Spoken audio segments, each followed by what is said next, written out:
bonjour les papas et les mamans Frimousse, j'espère que vous allez bien. Je suis super contente de vous retrouver aujourd'hui pour un sujet spécial.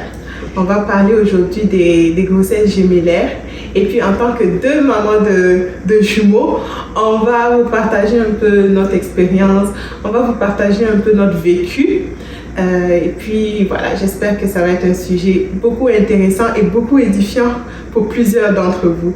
Donc moi je suis Cynthia Zaré, je suis la promotrice de la boutique Frimousse Bébé et voilà, je suis en compagnie de Farida Kaboré, gestionnaire de projet, je suis maman donc de jumelles. Et voilà, donc là j'ai l'honneur d'être reçue chez Madame Kaboré actuellement et on va aller tout de suite dans le vif du sujet. Est-ce que tu as toujours pensé que tu aurais des jumelles un jour? Parce que moi, par exemple, je me suis toujours dit que j'aurais des jumeaux. Un jour, je voudrais vraiment avoir des jumeaux. Est-ce que c'est quelque chose que toi, tu as toujours souhaité avoir? Moi aussi, j'ai toujours souhaité et des jumelles pour être bien précis. Ok, d'accord. À chaque fois que j'en parlais, je dis, ah, moi, c'est les jumelles, j'attends. Faut prier pour les jumelles. En tout cas, Dieu a fait grâce. Wow. On est vraiment contents. Ok, d'accord. Moi, je me suis toujours dit, je voulais des jumeaux. Et quand je portais mes deux, j'étais persuadée que c'était deux garçons. Et au départ, j'avais même fait les achats pour garçons. Après, quand on m'a dit c'est un garçon et une fille, j'ai douté. J'ai dit, je pense pas. Jusqu'à leur naissance, quand ils sont nés, j'ai dit, est-ce que c'est un garçon et une fille? On me dit oui. Parce que je me suis dit, oh non, je pense que peut-être qu'il y a un qui a caché. Je pense que votre échographie, vous n'êtes pas sûr. Donc, c'est toi qui as toujours voulu avoir des jumelles et que tu en as vraiment dit, wow, ok, tu étais vraiment. Mais comment ça s'est passé? Comment est-ce que tu as su l'écho de 4-5 mois? Ou bien comment tu as découvert qu'il y en avait deux? Nous, on a su un peu avant parce qu'on était suivis en fait en clinique de fertilité. Donc, dès le début de la grossesse, on est allé faire des échographies. Et à la toute première échographie, donc le monsieur, il regarde, il voit le premier, puis il se dit, ok, tout est beau, pas de problème. Ça évolue bien, donc on continue les traitements comme on le fait. D'accord. Sauf que là, quand il veut enlever la sonde, il se dit on dirait que j'ai manqué quelque chose. Attendez, donc là, il repart et puis il dit oui, il y a une deuxième poche. Ok. Bon, donc là, on est comme vous êtes sûr? Là, il est comme oui. Ok.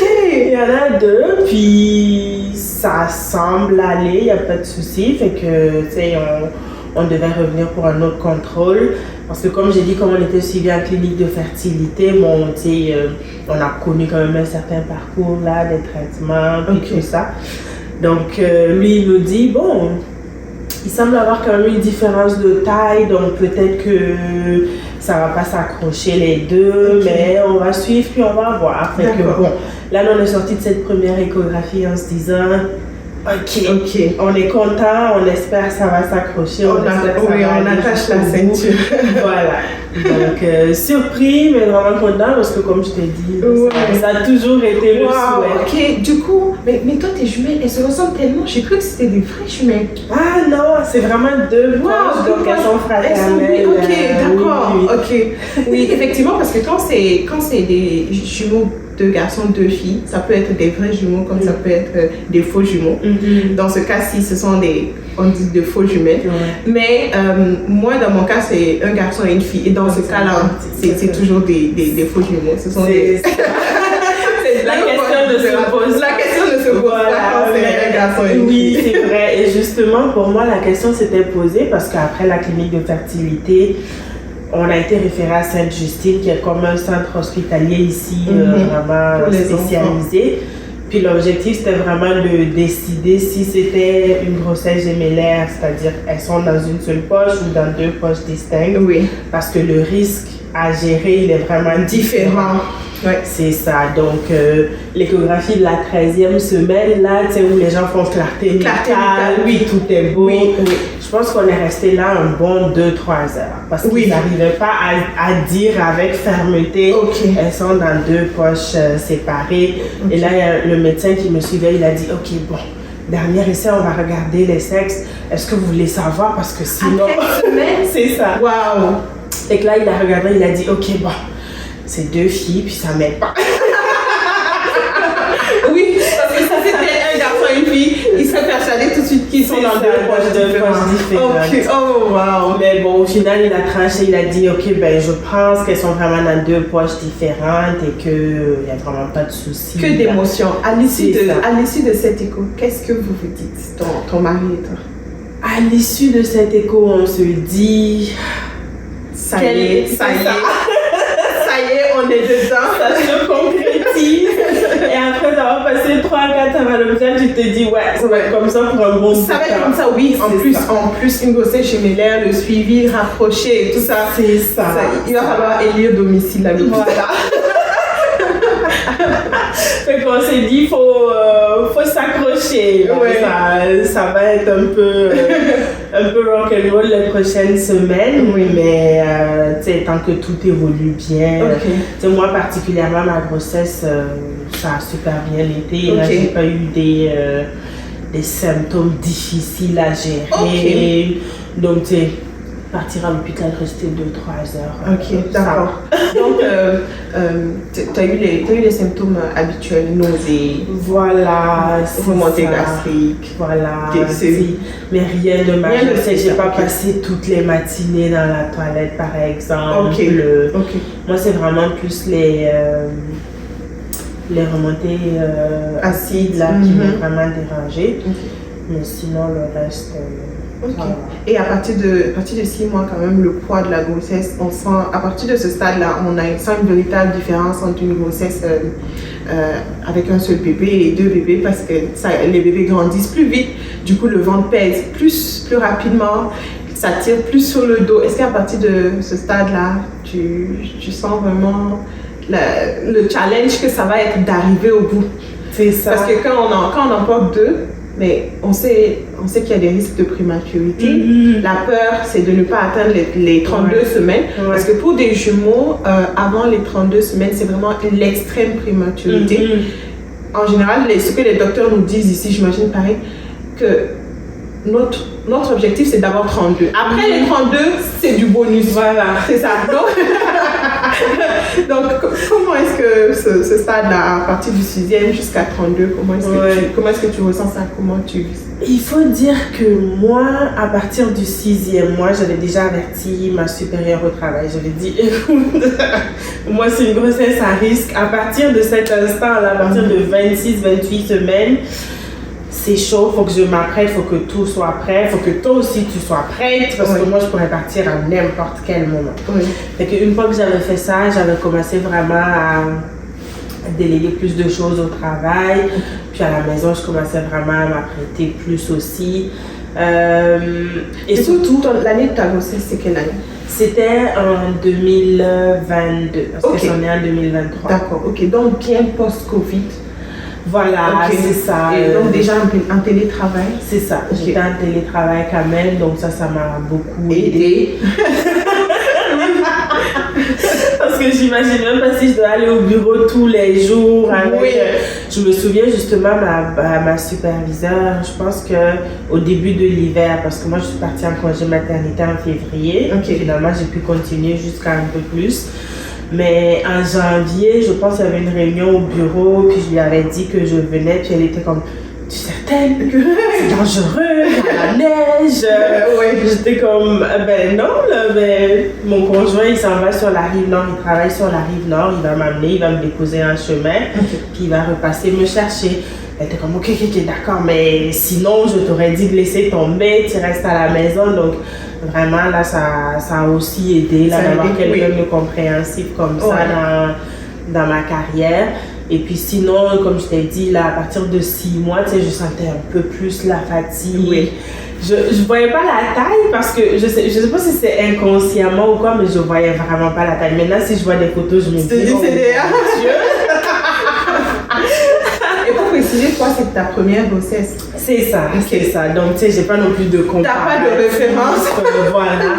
Et honnêtement, on n'a pas dit à beaucoup de gens de notre entourage que c'était une grossesse gémellaire. Il y avait peut-être ma mère à moi et puis mes soeurs à moi qui le savaient. Monsieur voulait garder la surprise pour sa famille. Fait que lui, il a pas annoncé à sa famille. En bon africain. C'est ça.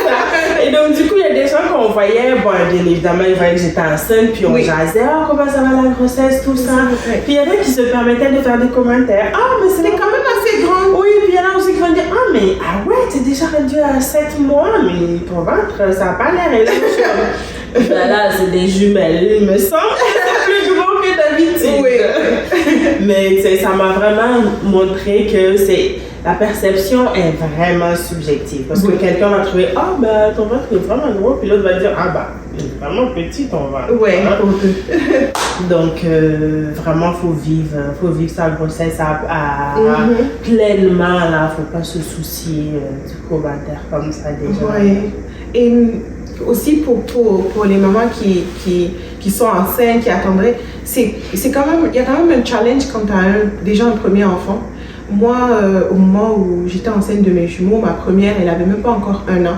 C'est difficile. Il faut la soulever, il faut la mettre dans son berceau, il faut la mettre dans sa chaise haute. Il faut aller la chercher à la garderie le soir. Du coup, c'était encore plus difficile. J'avais l'impression de porter des triplés. J'avais l'impression de t'emporter 3, tu vois. Donc, il y a ce challenge-là en plus de devoir être présente pour celle qui est là. Du coup, moi, je pense que pour ma grossesse jumellaire, j'étais un peu en retrait. J'étais moins connectée avec les enfants qui étaient dans mon ventre qu'avec celles qui étaient en extérieur. Et à cause de ça, je suis partie parce que je venais de revenir de mon congé maternité de la première. J'ai fait 3 mois et puis je suis repartie. En fait, je suis juste venue faire acte de présence. J'ai dit, bon, je suis repartie, on se revoit quand on se revoit. Mais c'est vraiment important d'être dans un cadre professionnel qui est compréhensif, qui t'accompagne. C'est vrai qu'à un moment donné, ils n'ont pas le choix, c'est un mot du médecin, mais il y a cette culpabilité-là aussi de ne pas être efficace si tu ressens une pression de la part de tes collègues, de tes supérieurs. Mais moi, je suis repartie assez tôt. Toi, tu as tenu jusqu'à quand avant de partir en congé maternité? Jusqu'à février, donc à peu près 7 mois. Ok, wow. À peu près 7 mois. Ok. Puis là, je suis partie, puis j'étais assise à la maison en train de me tourner le pouce, j'étais comme, Tu as commencé à faire les achats? C'est ça, j'ai commencé à faire les achats, j'ai commencé à préparer les affaires, c'est ça. Puis à chaque fois qu'on allait au rendez-vous, puis les médecins disaient, ah ouais, ok, tout est beau. Bah ok, je pense pas plus que 2 semaines là en ce moment. Puis là, on était, au moment où on décide, avec les grossesses gémellaires, on a fait tellement d'échographies, ils nous donnaient une dernière chance, si tu veux, parce qu'il faut absolument que celle qui est en bas, la première bébé A, voilà, ait la tête en bas pour que vous puissiez faire un accouchement par voie basse. Et nous, c'est ça. Et nous, bébé A, elle était un siège. Et il était comme, bah là, on va s'essayer jusqu'au bout, tu sais. Moi, je faisais tout plein de choses à la maison là pour essayer de comme... Je sais pas la pertinence. Je sais pas jusqu'à quel point ça peut être pertinent pour retourner un bébé qui non seulement manque de place, parce qu'il y en a 2. C'est ça. Flipper un bébé, déjà un seul, c'est pas évident. A fortiori 2 bébés qui se coincent, chacun cherche sa place.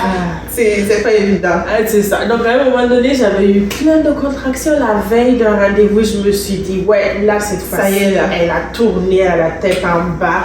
Donc là, on arrive à l'écho. Il regarde, il dit, non, elle est toujours en siège. Elle me dit, mais bébé, elle a la tête en bas. Ça ne dépend pas d'elle. Ça ne met pas ça. Donc au final, on a fait une césarienne. Programmé la césarienne. C'est ça. Donc pendant un bout quand même. Je dirais que ça quand même, ça m'a aidé parce qu'avec les difficultés de conception, le suivi en fertilité, ne pas être à la merci, je te dirais, de Dame Nature, mais d'avoir un certain contrôle sur l'accouchement, ça m'a quand même apaisé un peu, là, je t'avouerai. Donc, on a vécu la fin de la grossesse assez tranquillement. Pas de complications particulières? Non, vraiment pas. Il y a eu quelques peurs par-ci, par-là, mais sinon rien de majeur. J'ai pas été hospitalisée, ils n'ont pas eu besoin d'intervenir, quoi que ce soit pendant la césarienne non plus. Quoique, à l'accouchement, il y a bébé A justement, là, qui a eu une petite frayeur. Je pense que le produit qu'ils mettent là juste avant le bloc rachidien. Oui. On dirait que ça l'a comme secoué un peu, puis elle avait arrêté de respirer ou un truc de genre. Fait que quand ils l'ont sorti, ils ont fait quelques tests, puis ils l'ont gardé en observation. Ok.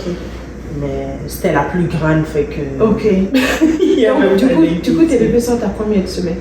Là, elles sont nées à 37 semaines. Wow! Ok, ça c'est un exploit. Ça, c'est un exploit. Pour des jumeaux, pour 2 bébés, c'est un véritable exploit. Parce que 37 semaines, c'est considéré comme le full terme. C'est ça. C'est vraiment génial. Ouais. Donc, elles n'ont pas fait de temps en soins intensifs au bébé. Non. Tout de suite, après la césarienne, elles sont avec toi dans la chambre. C'est ça. Wow! C'est ça, okay. on a vraiment été chanceux. À part justement bébé A, comme je disais, elle est restée comme une nuit en observation. Ok.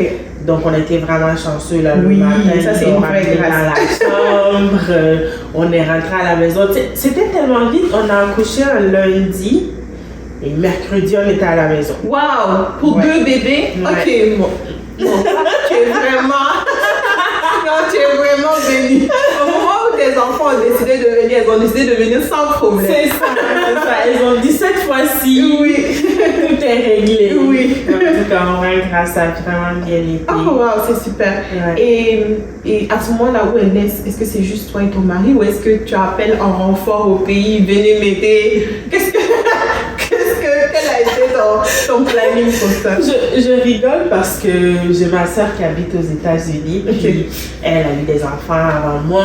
Puis quand je lui disais justement c'est des jumelles, bon voici le plan, elle m'a dit comment ça? Parce qu'en fait j'aurais voulu que ma mère vienne, mais bon elle travaille, puis souvent son horaire c'est pas le plus facile à gérer aussi. Donc elle avait des voyages de prévus. Et elle ne pouvait pas être là avant l'été. Okay. Et là, moi, j'accouchais en fin mars. En mars. C'est ça. Okay. C'est ça. Donc, je lui ai dit, c'est pas de problème, de mars à mai, whatever, on va se gérer. Et en été, tu vas venir et puis tu vas avoir tes petites filles, il n'y a pas de problème. Et ma soeur m'a dit, tu es complètement folle. Et ça, c'était même avant de savoir que j'allais faire une césarienne. Alors là, quand je lui ai dit que c'était une césarienne et qu'on allait rentrer à la maison, juste moi et monsieur et les filles, elle était comme, c'est pas possible. Ouais. C'est pas possible, vous n'allez pas survivre.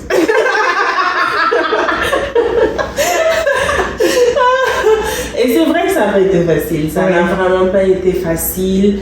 Mais tu sais, ça a bien été. On a survécu. Comment est-ce que vous êtes préparé niveau équipement? Est-ce que...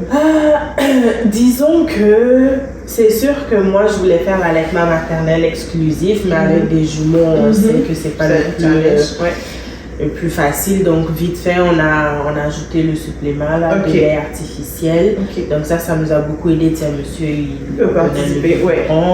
Moi, j'essayais d'allaiter quand je peux. J'essayais de tirer le lait aussi. Et puis, bon, tu sais, les nuits, je regardais beaucoup de vidéos aussi pour me préparer avant l'accouchement, parce que quand les gens ont un seul bébé puis font leur routine sur internet, c'est très facile. Quelqu'un a comme le chiffre de la nuit, comme ils disent, quelqu'un se lève tôt le matin avec le bébé puis l'autre se repose. Mais nous, on en a 2. Et on ne peut pas prévoir. Et on ne peut pas. Et tout le monde va être réveillé en même temps. Ça veut dire vous 4 tous réveillés la nuit. Et les filles, si elles sont debout la journée, vous aussi êtes obligés de suivre. C'est ça. Donc, je te dirais, les 4 premières semaines, là, on a vécu vraiment dans Mais toi, en plus, avec la césarienne. C'est ça. Donc, ça n'a vraiment pas été évident. Mais, tu sais, on s'est beaucoup installé dans une routine. On se réveille le matin, on lave les biberons, on essaie de se mettre dans le canapé là-bas. Mais là où j'ai eu beaucoup de difficultés, c'est manger. Puis ça a beaucoup joué aussi sur ma production de lait, ça c'est sûr. Je mangeais plus. J'avais même pas... Chaque minute que j'avais, soit je les tenais, soit je les nourrissais, soit je changeais une couche. Quand tu finis avec envie de commander à chaque fois manger. C'est ça. Puis je sais même pas, c'est comme si quand j'ai accouché, j'ai perdu... Je sais pas si j'ai envie de dire j'ai perdu qui j'étais. Je sais même plus qui j'étais. Je sais même plus ce que je voulais manger. Parce que même il y a des amis qui ont amené à manger. Tu sais, monsieur il faisait des fois à manger. Puis je me disais, c'est pas ça que je veux manger. Mais c'est quoi que je veux manger? C'est pas exactement. Je sais pas exactement. Donc tout ça c'était à gérer. Mais ouais, ça c'était vraiment la plus grande difficulté là. Prendre le temps pour moi-même, manger, ne serait-ce que boire de l'eau, là, ça c'est... Ah oui, mais complètement pour quelqu'un qui allait, c'est... Ça c'était une grosse erreur. Non, ça oui, ça oui. Pour quelqu'un qui allait, vraiment ne pas avoir soif, ne pas s'hydrater de manière intentionnelle, c'est un gros problème. Ça c'est vraiment ça. Oui, donc, et niveau biberon, comment est-ce que tu t'organises? Parce que moi j'en avais deux, okay? J'avais un lot de biberon rose, un lot de biberon bleu, comme tous les petits. Machine à laver, parce que laveuse, parce que je n'en pouvais plus. Ouais. Il y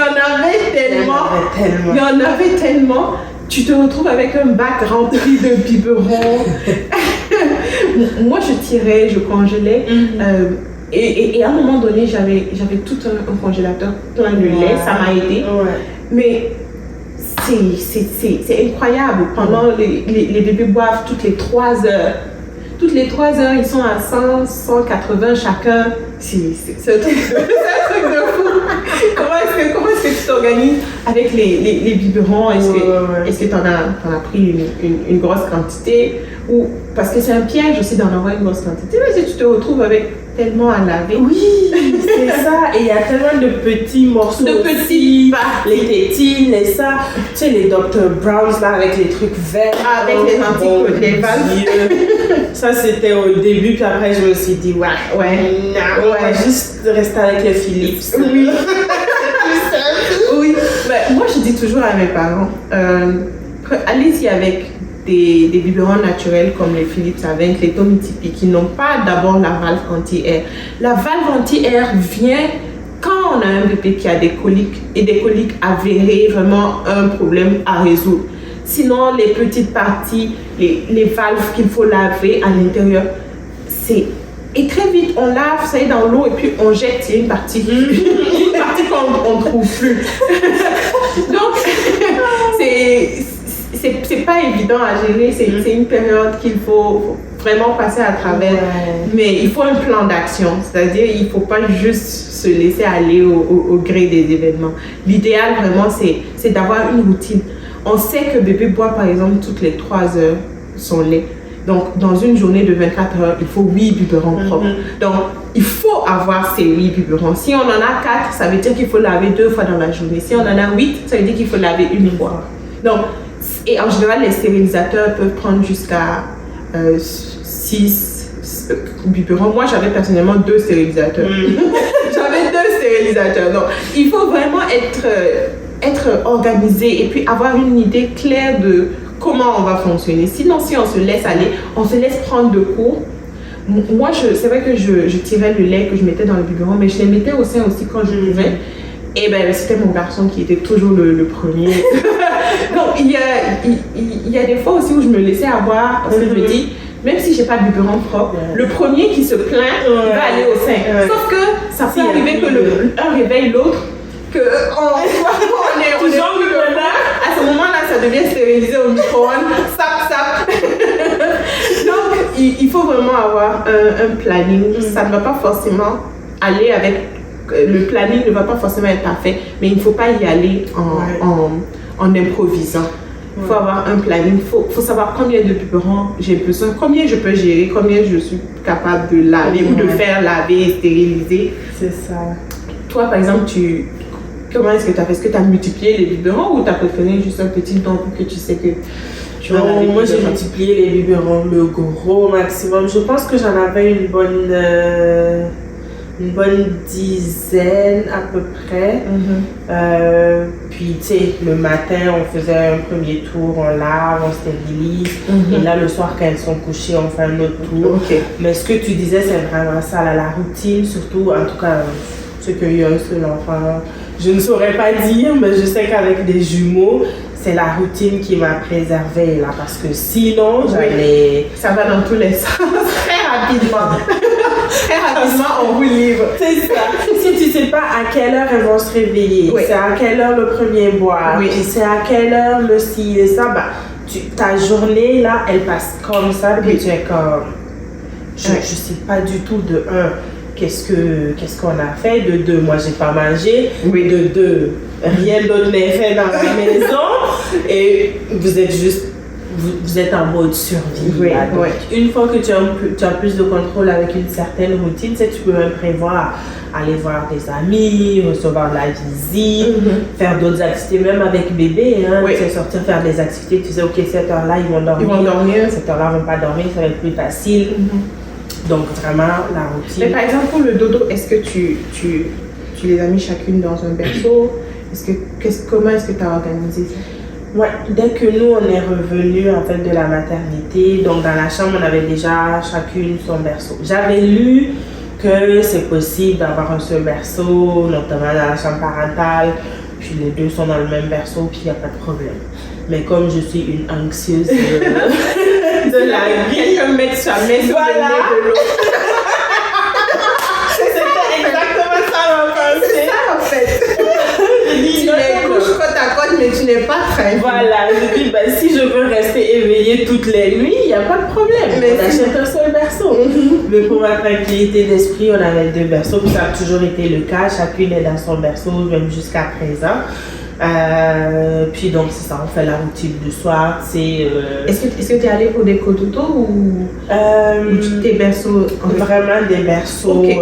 séparés, pas de cododo, parce que comme elles étaient déjà dans leur chambre, c'était plus facile dans leur berceau de s'adapter dans un cododo. Donc on est allé comme ça et ouais, ça a plutôt bien été. Il y a des jours où elles ne veulent pas dormir dans leur berceau. Ouais. On a bien dormi, on a dormi sur ma mat, les contact naps comme on appelle en anglais. J'ai voulu éviter, hein, mais oui, non. c'est tellement cute. Ben, moi, c'est avec mon fils. Ouais. Je sais pas si c'est une affaire de garçon ou pas, mais il était tellement demandant, il voulait même pas comme rester dans sa berceuse. Ça a été tellement toujours pour faire quoi que ce soit, il faut le mettre au dos. Et moi je disais non, je peux pas te mettre au dos parce que vous êtes deux. Donc, mais à un moment donné, tu es obligé de chercher match nul, comme on dit. Tu le mets au dos, bah, l'autre elle est dans sa berceuse, elle l'accepte. Donc vraiment, à ce moment-là, je me suis dit, toi qui pensais que c'était deux garçons, si c'était effectivement de la tu étais foutu. Tu peux rendre grâce à Dieu. Non, mais je pense que la nature fait bien les choses. Parce que même avec deux filles, il y a toujours un dans les jumeaux jumelles qui va être collé à maman. Puis il y a un qui va être, ah bah, moi c'est comme. Moi c'est quand tu peux. C'est ça, c'est ça. Il faut toujours ça, sinon on va pas survivre. Oui, c'est ça. Et dis-moi, comment est-ce que tu as, niveau dépenses, est-ce que tu as acheté tout en double? On a déjà parlé du berceau, mais comment est-ce que tu as préparé ça? Est-ce que nos mamans, futures mamans jumeaux, est-ce qu'il y a des postes de dépenses où elles peuvent se permettre d'aller juste pour une seule chose plutôt que deux? Ou est-ce que tu penses, de ton expérience, comment est-ce que tu as planifié ça déjà avant leur arrivée? Comment est-ce que tu imaginais? Et dis-nous comment est-ce que finalement ça s'est passé par rapport à ce que tu imaginais? Bon, en vérité, avant qu'elles ne naissent, j'ai voulu être minimaliste. Je me suis dit, on ne va pas s'emporter, c'est pas parce que c'est des jumelles qu'on va payer tout en double. Oui, c'est ça. J'ai payé l'essentiel en double, tu sais, la poussette double, les sièges auto, les berceaux, comme on disait. Et le reste, par exemple, tu sais, j'avais payé comme les dont tu parlais, là, le swing tantôt, j'avais juste payé un parce que je me disais, bon, on va voir qui l'aime ou pas. Ensuite, j'avais payé d'autres choses comme un lounger où on les coupe. Pour les changer. C'est ça. Comme ça, j'essayais de voir qui aime quoi. Bon, donc il y a des endroits où j'en ai payé deux comme ça. Puis il y a d'autres endroits aussi où je me suis dit, bon, on va économiser. Mais là où j'ai regretté, c'est par exemple quand tu disais ton garçon qui aimait beaucoup être au dos. Moi, j'avais acheté juste les wraps réguliers pour les porter. Et d'ailleurs, c'est une amie qui m'en avait offert un très très beau. Et ensuite, juste sur les réseaux, j'avais vu un jour une maman de jumeaux jumelles qui avait un double où elle les portait les deux. Et je m'étais dit, ah ben, nous sommes exagérés, ça. Fait que j'en ai pas pris, je me suis débrouillée avec un seul, mais franchement, ça vaudrait peut-être la peine. Oui, Parce qu'il y a eu des journées justement où personne ne veut te lâcher, là, où tu veux quand même être productif, faire quelque chose dans la maison. Je me suis rappelé toujours de cette vidéo de la dame que je me suis oui, je vois exactement de quoi tu il parles. aurait peut-être fallu investir dans un truc double. Ou en tout cas, peut-être qu'un inventeur qui nous écoute veut bien inventer quelque chose où c'est pour les jumeaux, mais comme un à l'avant puis un à l'arrière, puis très confortable. Là, moi, ça m'aurait tellement sauvé la vie. Oui, c'est vrai. Mais oui, sinon au niveau des habits, par exemple, je sais qu'il y a beaucoup de gens qui m'ont demandé est-ce que tu as comme des habits pour une, puis des habits pour l'autre? Est-ce que tu les habilles tout le temps pareil? Ouais. Moi, c'est rare que... Enfin, je les habille souvent pareil. Mais quand on va quelque part, j'essaie quand même si c'est pareil, c'est peut-être des couleurs différentes. Il y a toujours quelque chose qui les différencie. Pour qu'une fois qu'on les a présentés, voilà, quelqu'un puisse dire ok, je sais que elle c'est elle, que l'autre c'est elle. Parce qu'une fois que tu dis que ce sont des jumelles, les gens ne voient plus de différence. Voilà. Mais surtout que tu as des filles et elles se ressemblent comme ce que moi je te dis. Moi je pensais qu'elles étaient identiques, tu vois, parce qu'elles se ressemblent vraiment beaucoup. C'est ça. Comme des sœurs, oui, mais beaucoup. Donc je pense qu'effectivement c'est nécessaire qu'il y ait une petite distinction. Voilà. Donc, au niveau des habits, j'ai toujours essayé de faire ça, même chose. Du coup, on peut pas économiser au niveau habits. Ça reste quand même x2. Au niveau couche, ça reste quand même x2. Ça, il n'y a pas d'économie possible. Niveau biberon, niveau lait, non plus. Niveau lait, c'est impossible. Non, impossible. Là, tu sais, nous, on prenait les laits déjà préparés là, au tout début, comme ça, c'était moins de risques. Et après, maintenant, on prenait le lait en poudre. Et même ça, là, je pense qu'au début, les bouteilles, les boîtes, elles coûtaient à peu près $50. Oui. Puis l'année passée, juste au moment où elles arrêtaient de prendre le lait en poudre, là, je pense que la boîte coûtait $64. Oui, et à un moment donné, il y a eu un manque. Mais... Oui, c'est ça. Et une boîte, là, avec des jumelles, c'est max 5 jours. Max. Ah oui. Ah oui. Fait que ça va vite. Oui, c'est un véritable budget. Il faut vraiment prévoir. Et même si on souhaite et on prévoit allaiter, il y a beaucoup de facteurs qui peuvent faire qu'on ne puisse pas allaiter, produire du lait ou vraiment, c'est-à-dire c'est quelque chose qu'il faut absolument prévoir. Il faut planifier, ne pas se laisser vraiment prendre de court. Il y a des dépenses que vous ne pourrez pas compresser. Il vaut mieux toujours prévoir. Et finalement, pour le swing, comment tu t'en es sortie? Finalement, il y en a une seule qui appréciait le mouvement, fait que c'est elle qui était beaucoup plus dedans. Et l'autre, elle était beaucoup plus dans le... C'est comme... comment on appelle ça, là? Le tapis d'éveil? Voilà, c'est comme le parc. Oui, le parc. Elle était plus dans ça. Et puis, bon, c'est comme ça qu'on s'est débrouillé au fil des mois.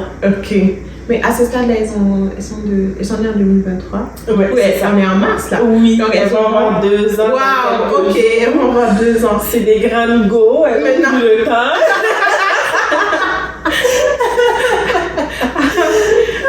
Et comment est-ce que tu vois leur développement toutes les deux? Est-ce que tu sens qu'une s'affirme plus que l'autre? Comment est-ce que tu observes l'évolution de chacune d'elles? Je trouve qu'elles sont vraiment en symbiose. Des fois, je m'étais dit, surtout quand je venais d'accoucher, je me suis dit, bon, c'est des jumelles, mais tu sais, on va pas trop s'attarder sur le fait que c'est des jumelles. Parce que, tu sais, surtout en Afrique, là, on s'attarde beaucoup sur le fait que ce soit des jumelles. Il faut faire un certain nombre de choses, il y a des traditions à respecter. Mais vu qu'on était loin, je profitais de ça pour me dire, on va pas trop mettre l'accent sur le fait que ce soit des jumelles. Et on les laisse évoluer à leur propre rythme, vraiment voir, tu sais, qui elles sont, c'est quoi leur personnalité, c'est ça. Alors, tu sais, moi je trouve que la première, c'est bébé A, c'est Kayla, c'est la grande sœur. Puis elle a toujours été la plus là, elle est tellement comme... Elle considère tellement sa sœur, c'est-à-dire qu'à chaque fois qu'elle voit sa sœur, elle me voit comme changer la couche, lui donner le lait. Elle se croit comme si elle a comme 10 ans de plus que sa sœur.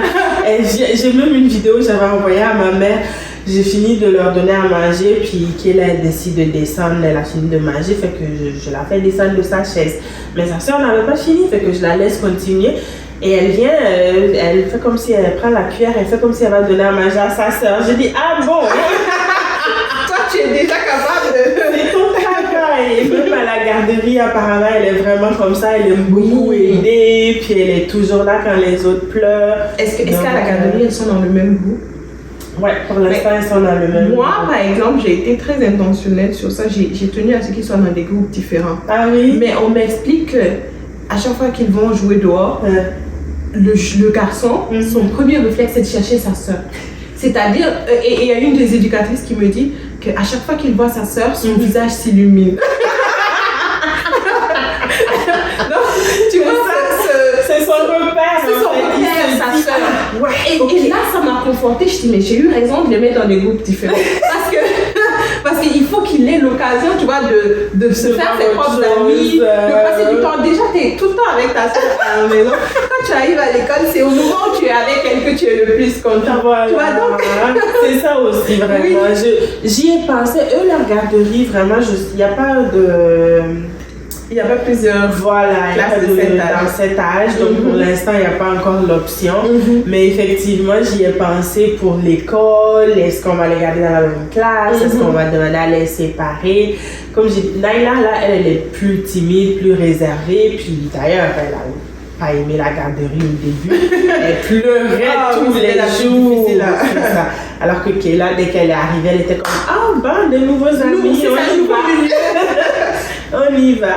Donc je m'étais dit pour Naila, ça pourrait peut-être faire du sens là, d'être un peu séparée de sa soeur, puis de s'adapter, se faire des nouveaux amis. Mais bon, on verra avec le temps. Pour l'instant. Tu les as gardées combien de temps à la maison?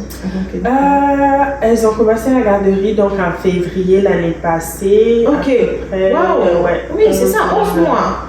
Ok. Donc, ouais, c'est bon. Ouais. Et même là, parce qu'au début, j'avais trouvé la place un peu plus tôt, puis la dame était comme, oh, elle peut venir juste quelques heures. Là, j'étais comme... non, madame, pas tout de suite. Ok, c'est bon ça. Ouais, donc j'ai eu le temps là de... Oui, vous avez eu le temps de bien asseoir vos bases. C'est ça, c'est ça. Oui. On en a profité vraiment. Ben, vous voyez, les papas et les mamans, c'est possible que de gérer 2 enfants à 2, ça nécessite beaucoup d'organisation, beaucoup prévoir et beaucoup anticiper, mais c'est possible, voilà, c'est pas mission impossible, c'est tout à fait possible. Que chacun puisse développer sa personnalité, s'exprimer et que vous aussi, en tant que parent, vous puissiez entrer dans une certaine routine dans laquelle vous vous sentez assez bien. Ouais. Et c'est tout à fait possible. Et puis, c'est que du bonheur. C'est une expérience vraiment différente, mais c'est que du bonheur et comment dirais-je, d'avoir des... Surtout quand on a traversé... de regarder en arrière et puis de pouvoir dire ah, ok, ça n'a pas été facile, mais on est passé à travers. Mais sur le coup, quand les pleurs se déclenchent tous en même temps, c'est pas pareil, mais dites-vous que ça passe. Et puis quand ça passe, c'est ça et que j'en parlais il y a quelque temps, le problème de la souffrance, c'est que quand ça passe, on oublie. L'être humain oublie. C'est pour ça même qu'une femme est capable d'avoir plusieurs grossesses. Parce que tu oublies. Et puis, et quand tu regardes en arrière, tu ne peux plus avoir le même degré que tu as ressenti à ce moment-là. Tu gardes un peu la magie de la période. Et donc, si vous êtes dedans, que vous traversez, dites-vous que, voilà, profitez autant que possible. Dites-vous qu'il y a quand même des possibilités de savourer sur le coup, pas seulement après coup, mais même sur le coup, d'essayer quand même de prévoir des sorties. C'est ça. Voilà. Profiter de vos bébés. De s'impliquer au maximum, autant les papas que les mamans. Voilà. Oui. Puis, demandez de l'aide à votre entourage. Si vous en avez, si vous avez des amis, des frères, des sœurs à côté, n'hésitez pas à demander de l'aide. C'est ça, comme ça va vous permettre de respirer un peu, puis même 1 heure, 2 heures, c'est vraiment génial, ça fait beaucoup de bien. Ne serait-ce que même pour dormir, pas forcément même pour sortir, 2 heures pour les laisser au salon et puis aller dans la chambre. Même si c'est 15 minutes pour aller te laver, il faut demander. Ça permet vraiment de recharger sa batterie, passer à travers, c'est tout à fait possible. Donc voilà, merci beaucoup pour ce temps. Merci à Madame Kaboré pour ce temps. Merci de nous recevoir chez elle, de nous partager sa merveilleuse expérience. Vous aussi, n'hésitez pas à nous partager vos expériences en commentaire. Faites-nous part aussi de sujets que vous voulez qu'on aborde. Aujourd'hui, on a parlé de la gémillarité, mais on peut aussi parler d'autres sujets et tout. Donc voilà. Merci beaucoup pour votre temps. À bientôt pour un nouvel épisode. Merci tout le monde. Bye. Bye.